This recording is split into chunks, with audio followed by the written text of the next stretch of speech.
Hey everybody, and welcome to another edition of Pulse Points. We're going to be talking about getting your microphone set up for your streams and how to adjust different filters to make your microphone sound better and all of that. So let's get to it.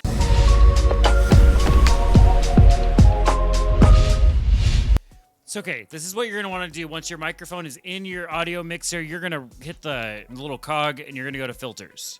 This is going to help you make your mic sound better. You can already hear mine sounds a little bit worse than what it was.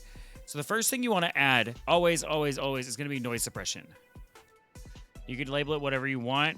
I always use RN noise. It has better quality. It uses a little bit more of your CPU, but it's just overall a better noise suppression software.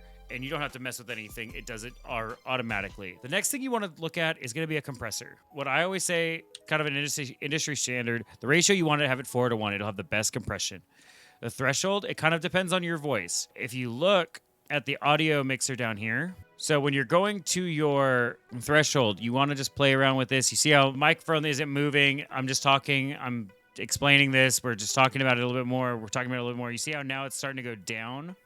It's compressing it more and more and more. So what you want to do is you want to have it to where you're talking normal until it's kind of like compresses it down a little bit. For me, mine, I already know my numbers. It's about 4410. And that's kind of like the best for me as far as a baseline, good compression. The attack, you want it to be at about 3 seconds. Release, it's 50 seconds. And for me, depending on how your microphone is, like you can hear mine's really soft. You can see it in the audio mixer. I raise it up about 17.6 decibels, and that's what gets me right in the green, right in this yellow area right here, which is like the prime area. You don't have to worry about the side chain or ducking because that'll just mess with it if something else is going on. The next thing, I add a second compressor, but I label it as my limiter. And there's a reason for it.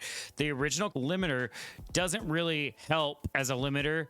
So what you want to do is you set this to 3:1, set the threshold. I put mine about -5. The attack is at 1 millisecond. Release is at 50 as well. And I leave my output gain off. Like there's no extra, you don't need any extra gain.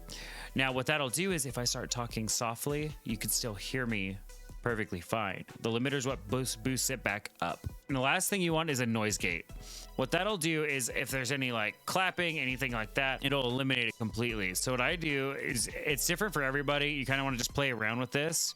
I set mine to -40 and -28. That works best for my voice. And then I leave everything else alone. And once you do that, you'll see that you're right in here, right in this sweet yellow area. You don't want it to go into the red because that'll cause some clipping, which is like you're yelling too loud or you're being too loud that your OBS is or your microphone is not catching everything. And you don't want to be down here because it'll be too soft. So once you see it around that area and you check it and it sounds great, then you're good to go. And that's all you have to do for your microphone. And that's everything you need to know about setting up your microphone for your streams. If you guys enjoyed this, make sure you're hitting that comment down below, hitting the like button, sharing it out to your friends. And if you really enjoyed this, let me know if any other things that you guys are wanting me to go over. We're gonna be posting at least 1 to 2 videos every week about setting up your streams and getting everything going. So until next time, keep spreading the love.